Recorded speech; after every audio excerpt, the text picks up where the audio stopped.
Bien, vamos ahora a leer en la Santa Palabra del Señor. Lo vamos a hacer leyendo en el Evangelio de Marcos. Marcos, en el capítulo 4. Y vamos a leer, pues, primeramente los versículos del 1 al 13.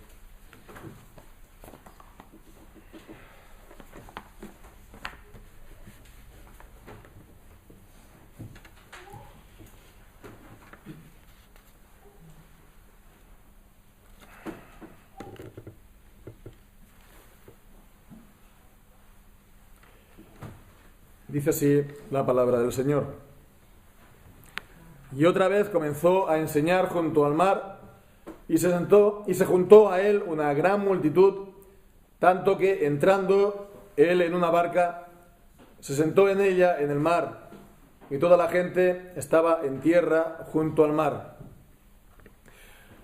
Y les enseñaba muchas cosas por parábolas, y les decía en su doctrina: oíd, he aquí, el sembrador salió a sembrar. Y aconteció que, al sembrar, una parte cayó junto al camino, y vinieron las aves del cielo y la devoraron. Y otra parte cayó en pedregales, donde no tenía mucha tierra, y enseguida brotó, por no tener profundidad de tierra.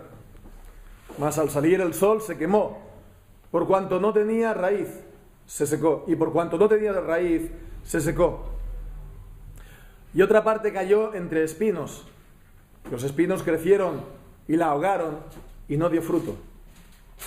Y otra parte cayó en buena tierra, y dio fruto que creció y aumentó, y llevó uno a 30, y otro a 60, y otro a 100. Entonces les dijo: el que tiene oídos para oír, oiga. Y cuando estuvo solo, los que estaban cerca de él, con los 12, le preguntaron sobre la parábola. Y les dijo: a vosotros os es dado saber el misterio del reino de Dios, mas a los que están fuera, todas estas cosas son en parábolas, para que viendo vean y no perciban, y oyendo oigan y no entiendan, para que no se conviertan y les sean perdonados los pecados. Y les dijo: ¿no entendéis esta parábola? ¿Cómo pues comprenderéis todas las parábolas? Amén. El Señor bendiga su santa palabra. En los ambientes evangélicos no es extraño que a veces se cuestionen el hecho de que los cristianos nos reunimos en la iglesia, a menudo, normalmente en los días del Señor, y que nos dediquemos tanto tiempo a predicar la palabra del Señor, la palabra de Dios. Se viene a decir que no es esto lo que se tiene que hacer cuando hay tanta gente fuera, dentro de la iglesia, que no tiene la palabra de Dios, y por lo tanto tanta gente fuera que perece. Y entonces se dice que lo que habría que hacer es entonces ser como Cristo y hacer como Cristo, y entonces es salir afuera, salir a la calle y predicar entonces por todas partes, no tanto dentro sino fuera. Y bien, pues esto en buena medida es un falso debate, es una falsa oposición, un falso dilema el que se plantea entre predicar dentro y predicar fuera, o hacer culto dentro, ir a buscar a los que están afuera, porque se habla de Jesús y se toma el ejemplo de Jesús, pues bien, ¿no? Solamente centrándonos en la persona de Jesús, ¿no? Sin dar más explicaciones de por qué nos tenemos que reunir los días del Señor y dar el culto a Dios, que es también la norma para nosotros en la palabra de Dios, pero centrándonos solamente en la persona de Cristo, pues vemos que Él normalmente predicaba en las sinagogas en los días del Señor. Lo estamos viendo en el Evangelio de Marcos. También esta frase está en Lucas capítulo 4, que entró conforme a su costumbre en las sinagogas en el día del sábado, del día de reposo. Entonces él conforme a su costumbre, siempre se reunía en las sinagogas, guardando los mandamientos del Señor, por supuesto, y allí él enseñaba y predicaba. Y fuera de la sinagoga también, conforme pues se presentaba la ocasión. Cuando se presentaba la ocasión y se reunía gente que iba buscándolo, normalmente pues buscando sanidad, buscando que el Señor los librara de distintos males, pues entonces él aprovechaba también para enseñar, para dar la palabra del Señor. Y aquí, entonces, en este pasaje vemos precisamente Jesús está enseñando al exterior. Y hemos visto también anteriormente cómo él había ordenado a sus discípulos que tuvieran preparada una barca para que pudiera él pues montarse en la barca, separarse entonces de la multitud y de esta manera él pudiera predicar y él pudiera dar la palabra al pueblo. Y esto es entonces lo que la escena que nos encontramos en el versículo primero, cuando dice otra vez, comenzó a enseñar, vemos, junto al mar, y se juntó a él una gran multitud, tan grande era, que entrando él en una barca, se sentó en ella en el mar, y toda la gente estaba en tierra junto al mar. Hoy en día, pues se diría que no tiene un bonito estilo literario, Marcos, porque está repitiendo, hay mucha redundancia. Aquí se repite pues tanto la palabra multitud, aunque una vez se traduce como multitud, otra como gente. Seguramente se tendría que unificar esto las dos veces a multitud. También pues barca se repite, también la palabra mar se repite dos veces en un solo versículo. Bien, pues en cuanto a esta predicación, vemos al aire libre. Jesucristo está predicando al aire libre. Y precisamente entonces Jesús va a dar una enseñanza acerca de la palabra de Dios, de cómo la palabra de Dios actúa en la vida de las personas, y también acerca de los que escuchan la palabra de Dios, de cómo ellos pues la han de recibir, y también el resultado de la palabra de Dios en las vidas de las personas, que nunca pues es lo mismo, ¿no? Hay distintos resultados de la palabra en la vida de aquellos que la están escuchando. Entonces la palabra, cuando se predica y cuando se enseña adentro o afuera, nunca se queda sin resultado, nunca se queda sin producir algo, pero este resultado, este fruto no es en todos igual, no es en todos igual, y esto conforme a la voluntad del Señor, a la voluntad del Señor, que es el que da el fruto según haya sido o sea su voluntad.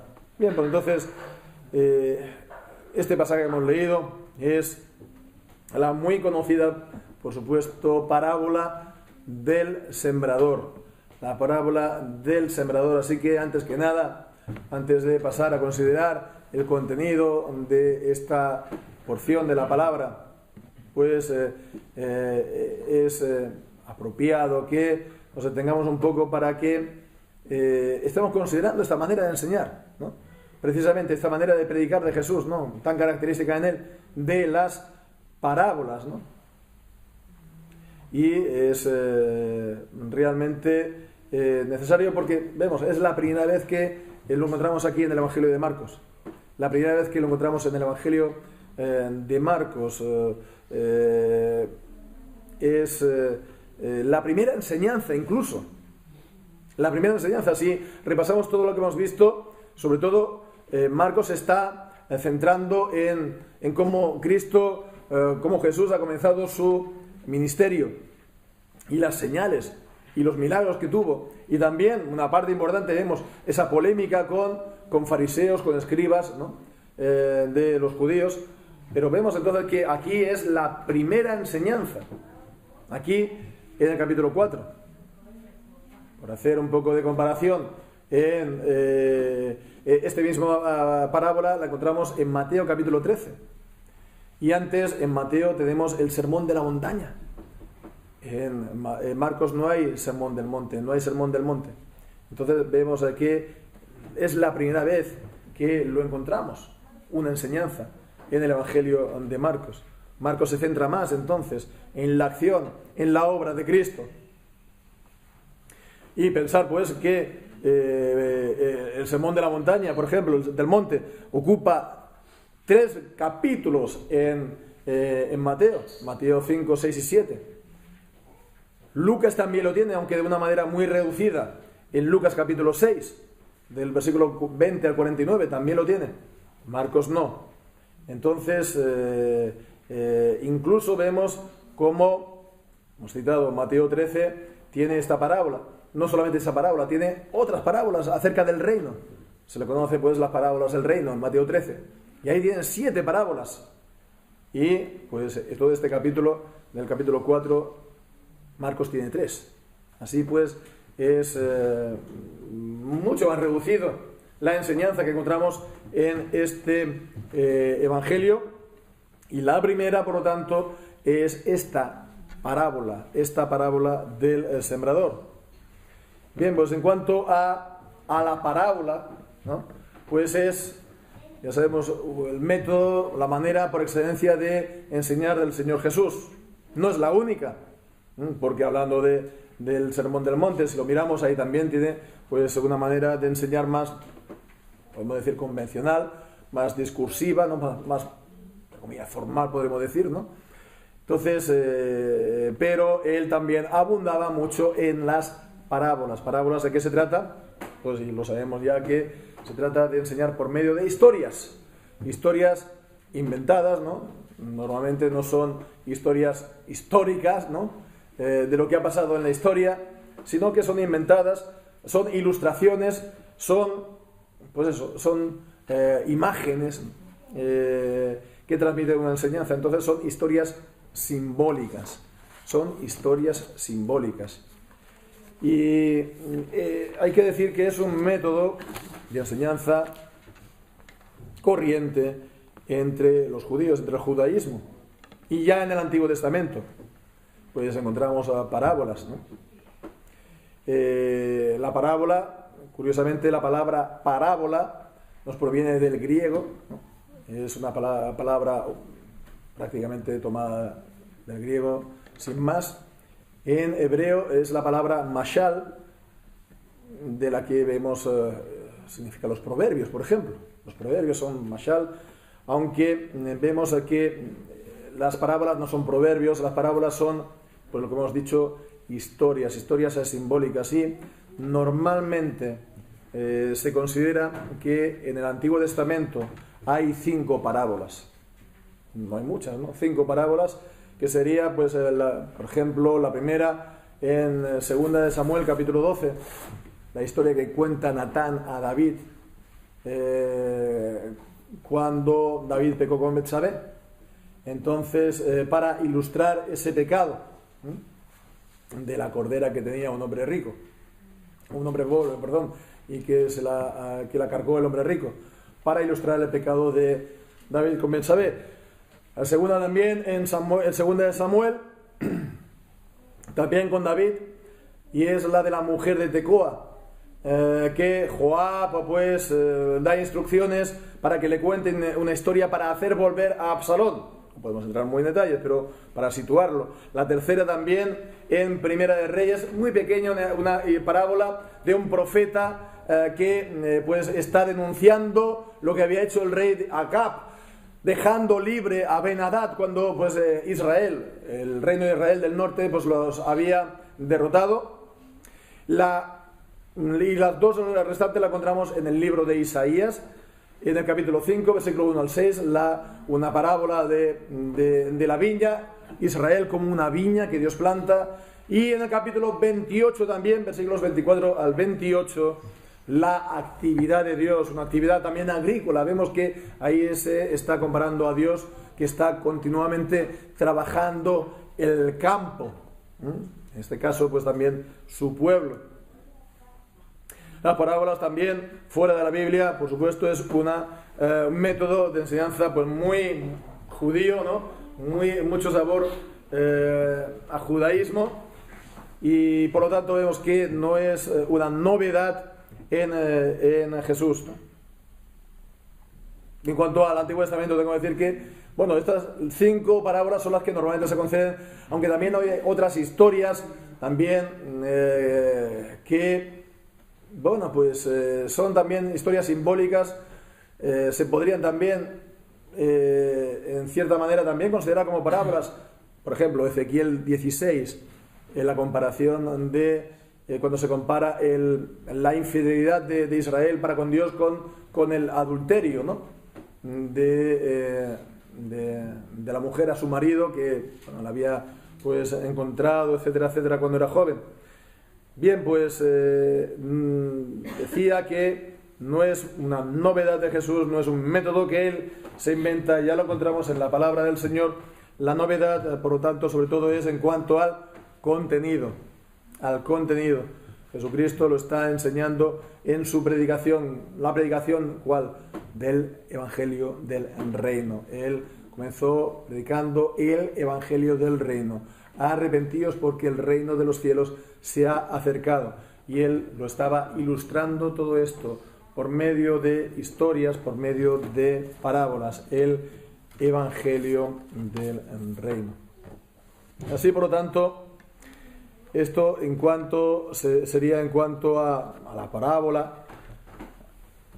Y ahora, pues, en cuanto a lo que dice la historia, la parábola como tal, aquí en capítulo 4, esta parábola del sembrador. Pues bueno, pues por resumirlo todo, en resumidas cuentas, lo que aquí se nos dice, se nos está presentando a un sembrador, ¿sí? Que está sembrando la semilla, ¿no? Semillas, está pasando por su campo y está lanzando semillas. Y estas semillas caen en distintos tipos de suelos. El primero, pues, la semilla cae en un suelo en el cual ni siquiera se introduce en la tierra, ni siquiera, por tanto, es plantado. Y vienen aves del cielo y la devoran, dice. En el segundo, pues, y en el tercero, la semilla se planta, se introduce en la tierra y también crece, y también, pues, bueno, crece, pero no llega a dar fruto. No llega a dar fruto. Uno, pues, es porque el suelo era rocoso y no puede echar muchas raíces y se seca.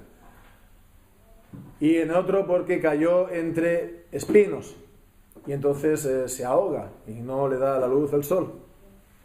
Bueno, pues solamente al final es un solo campo o un solo suelo en el que la semilla se introduce en la tierra, se planta y después crece, pero no solamente crece, sino que además da fruto. Y bien, pues esto es una imagen, por lo tanto, corriente, de la vida corriente de Israel, una imagen del campo, ¿no? De las tareas del campo. Los oyentes pues estarían perfectamente familiarizados con todo esto y la comprenderían, la imagen, sin lugar a dudas. Nosotros somos más de la ciudad y nos lo podemos imaginar, pero ya todos estos detalles a lo mejor nos vienen un poco de lejos y podrían haber algunos detalles que se nos escapan de lo que aquí se nos dice. Actualmente hay que decir que se dan explicaciones que pueden ayudar, aunque no estoy del todo convencido acerca de ellas. Pero bueno, se dice sobre todo que en Israel se plantaba, se echaba la semilla antes de arar, y que después se araba y que la semilla de esa manera quedaba dentro de la tierra. Bueno, pues ya digo, no sé si es la manera normal de plantar y de arar. Normalmente es al revés.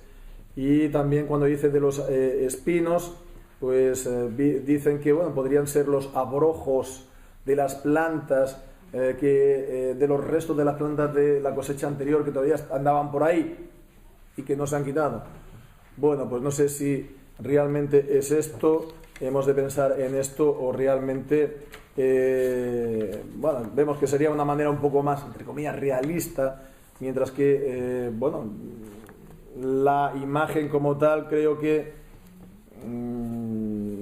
se entiende por sí misma y se puede realmente mantener, ¿no?, lo que siempre se ha entendido y lo que siempre se ha entendido en cuanto al primero el campo se ara y cuando habla de espinos pues realmente son espinos. En todo caso es interesante, que no estoy del todo convencido que esto ayude o aporte mucho en la manera de entender esta parábola, aunque también hay que decir, y esto es importante, que estos detalles que hoy en día se dan se utilizan para dar un sentido totalmente distinto y contrario al que normalmente y por siempre se ha dado a esta parábola. No podemos entrar en detalle hoy en este mensaje, pues lo podremos ver, Dios mediante, en el siguiente. Se cambia el significado de esta parábola, ¿no? Es interesante. Ya lo veremos si Dios quiere. Pero antes de entrar en el contenido, se plantea entonces la pregunta de cómo hay que interpretar las parábolas de Jesús en el Nuevo Testamento en general, ¿no? Y conviene plantearlo porque es la primera parábola, la primera enseñanza que tratamos en el Evangelio de Marcos. Cómo hay que abordarlo, cómo hay que interpretarlo, ¿no? ¿Qué enseñanzas se tienen que sacar de las parábolas? Porque cuando se habla de las parábolas o se enseña de las parábolas, también hay que tener cuidado. También hay que tener cuidado porque a lo largo de los siglos las parábolas han sido un campo abonado para la imaginación de la gente y sobre todo de los predicadores, ¿no? Y me refiero a la tendencia de querer sacar un significado espiritual de todos los detalles que se dan en la parábola, en las parábolas, ¿no? Y bien, pues entonces cuando se quiere sacar un significado espiritual, se espiritualizan todos los detalles, ¿no? Y a veces, pues, de una manera exuberante, ¿no? Se habla, pues, de Agustín de Hipona, y el Agustín de Hipona, que tuvo muchas cosas buenas en el terreno, sobre todo de la doctrina, ¿no? Sobre todo en cuanto a la doctrina de la Trinidad, la doctrina de la gracia, incluso la predestinación, etcétera. Pero hay que decir que bíblicamente lo que es la interpretación, su interpretación de la Biblia, incluso su predicación, realmente ese era su débil, ¿no? Era su punto débil realmente. Y él tenía una tendencia tremenda a la espiritualización. Se habla mucho de Orígenes, ¿no? Cuando hablan de la alegorización en el periodo de los padres, en los primeros siglos de la Iglesia. Pero él era tremendo, Agustín de Hipona, y de él es bien conocido, por ejemplo, su interpretación de la parábola del buen samaritano, que ya sabemos, ¿no? La parábola del buen samaritano de aquella persona que descendía de Jerusalén a Jericó, y entonces pues él sacaba detalles espirituales, de un significado espiritual de cada detalle. El hombre que descendía de Jerusalén a Jericó, pues se significaría Adán, ¿no? Entonces él saca un significado pues bueno, de toda del Antiguo Testamento, de la ley, del Nuevo Testamento, del Evangelio, etcétera, etcétera, espiritualizándolo todo.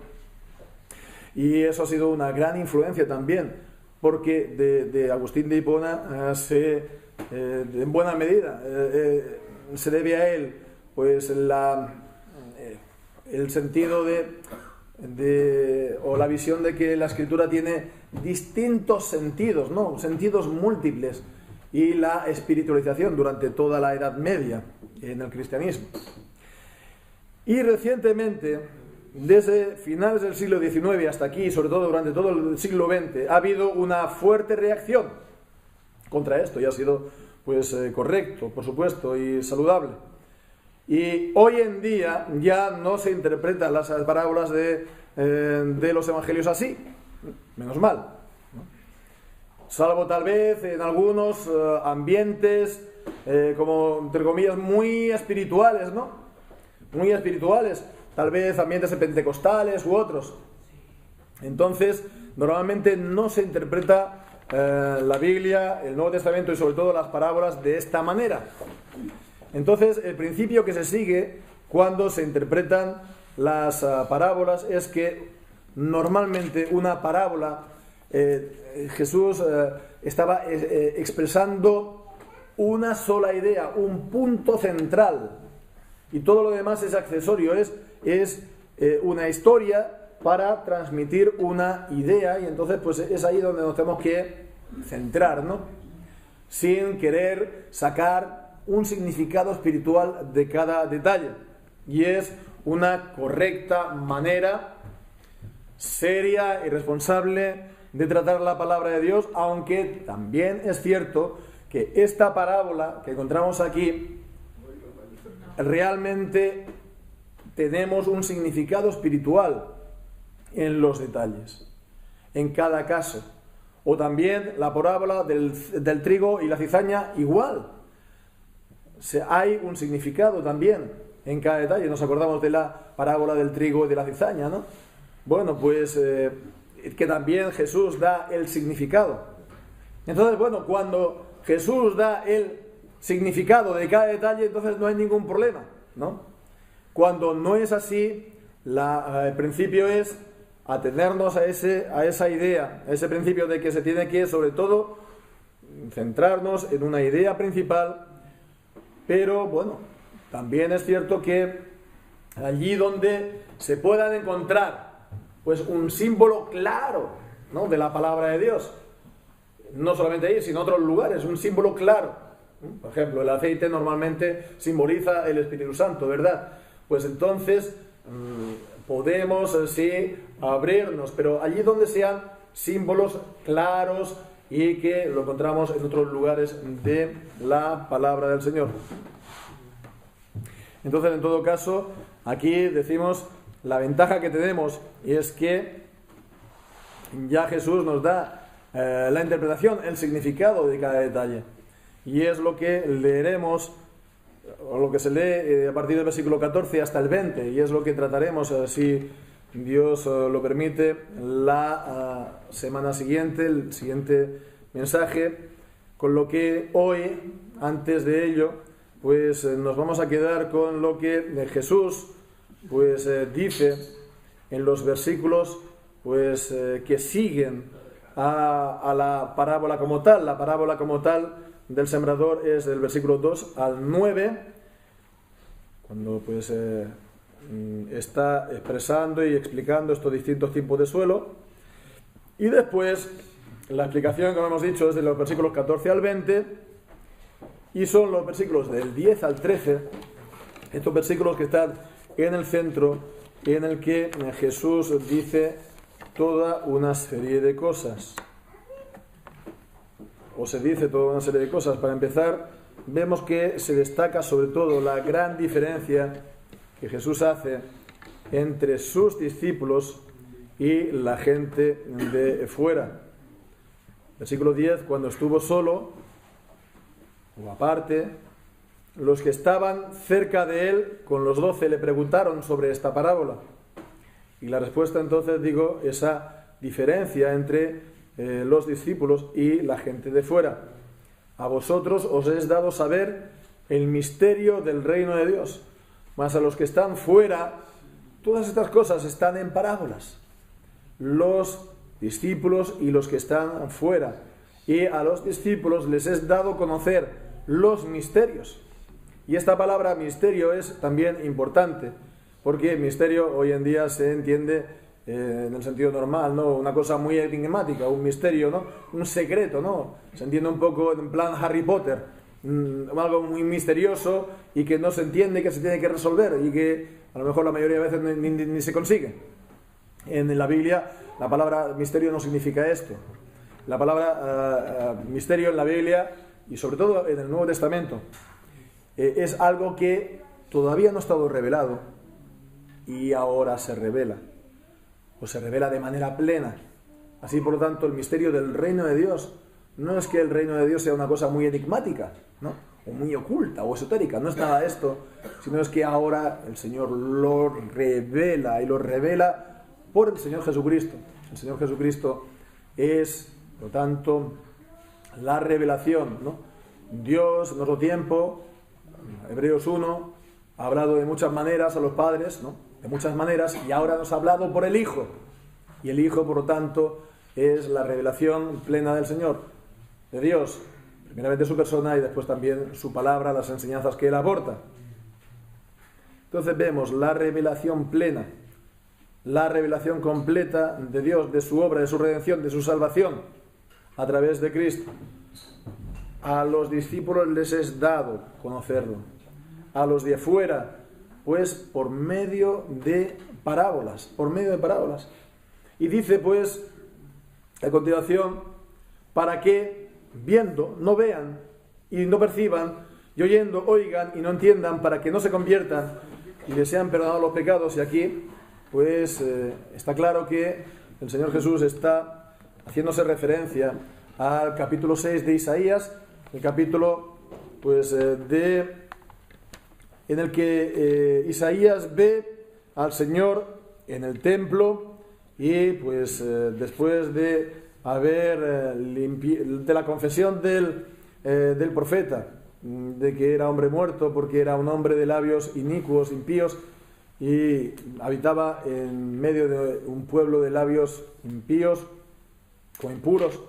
Entonces, después de la purificación con los carbones sacados del altar, en los versículos 9 y 10 se dice, he aquí, dice, anda y di a este pueblo, oíd bien y no entendáis, ved por cierto, mas no comprendáis, engruesa el corazón de este pueblo y agrava sus oídos y ciega sus ojos.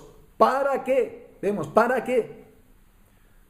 No vea con sus ojos, ni oiga con sus oídos, ni su corazón entienda, ni se convierta y haya para él sanidad.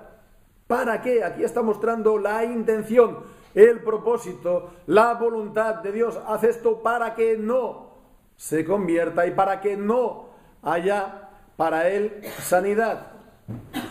Y es también entonces lo que encontramos aquí en el versículo 12. ¿Para qué? Viendo, vean y no perciban, y oyendo, oigan y no entiendan. No es una cita, dos puntos, literal, comillas, ¿no? Encontramos esta misma palabra en Mateo, también lo encontramos en el Evangelio, a final del libro de los Hechos, y vemos que las palabras son distintas porque allí se está citando la versión griega del Antiguo Testamento, la Septuaginta.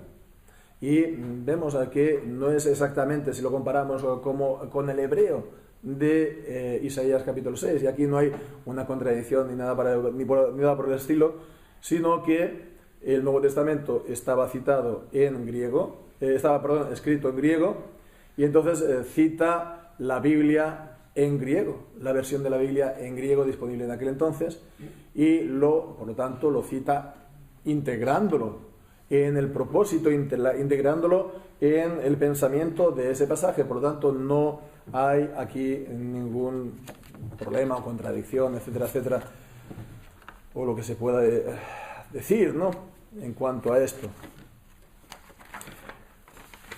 En todo caso, vemos que aquí lo que se viene a decir es los de fuera, para ellos. Entonces se les da en parábolas para que no entiendan, viendo, no vean, oyendo, no no entiendan, y entonces el resultado sea que no se conviertan, no haya para ellos pues el perdón, no les sean perdonados los pecados. Entonces sí, para ellos, los de fuera, ellos escuchan las palabras, escuchan la parábola, pero ellos, tomando entonces lo que veíamos en Isaías, ellos entonces ¿están qué? Están endurecidos. Ellos están endurecidos.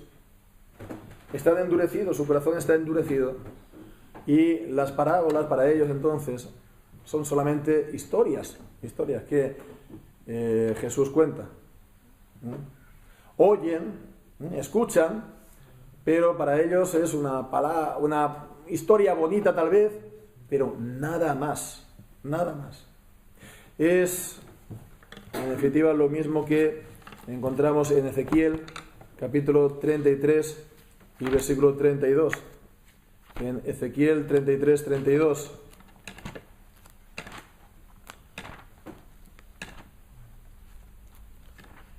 Ezequiel 33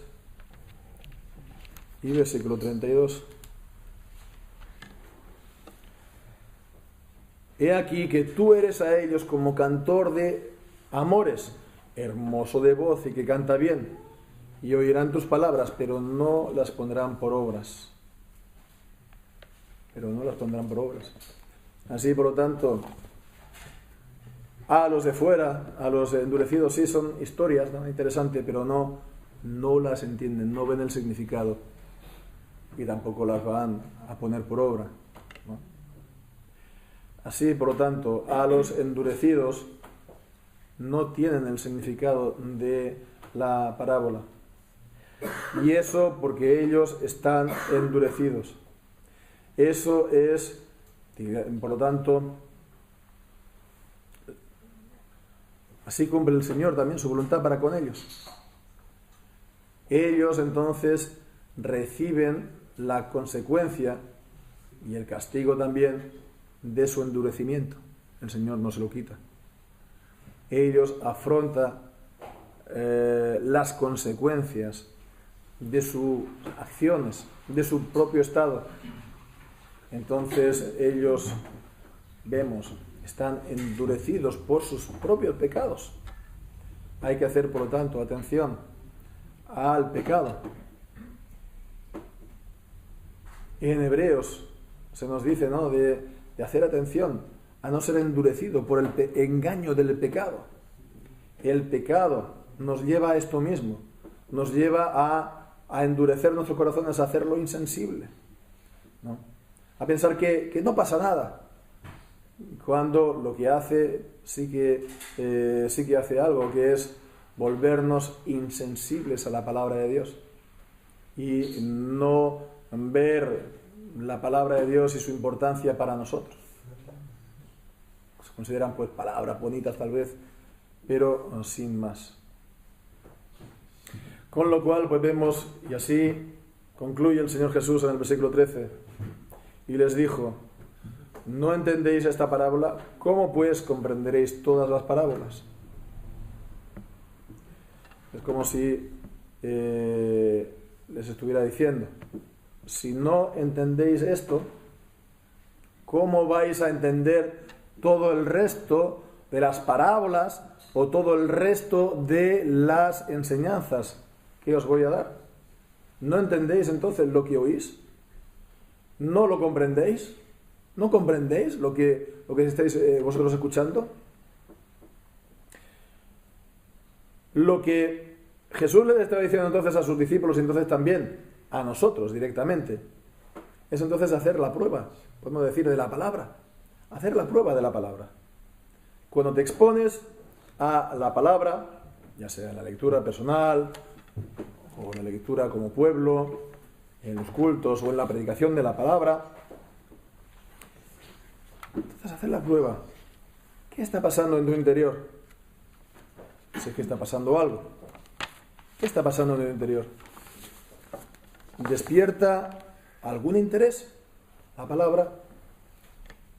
¿O estás completamente sin interés por la palabra de Dios? puede que no haya una comprensión, pero ¿hay al menos algún deseo para entender? ¿Hay algún deseo para entender y comprender la palabra de Dios? ¿O no hay forma? No es una cosa que no hay ningún tipo de interés. Se llega a comprender lo que se dice, pero no solamente a un nivel intelectual, lo cual por supuesto está bien, pero también de una manera personal, cómo lo que estamos oyendo, leyendo, escuchando se relaciona con mi vida, de alguna manera. Lo que estás escuchando o leyendo te expone, te pone en evidencia. Pregunta. En Hebreos se nos dice que la palabra es como una espada de dos filos que penetra hasta partir, hasta separar el alma del espíritu y poner de manifiesto las intenciones, los propósitos y las intenciones del corazón. Vemos, pues es así en nosotros. Produce esto en nosotros. La palabra de Dios es luz. Pues la palabra de Dios nos alumbra nuestro entendimiento en aquellas cosas en las que estamos ignorantes, por lo tanto oscuras. La palabra de Dios es el pan de vida, ¿no?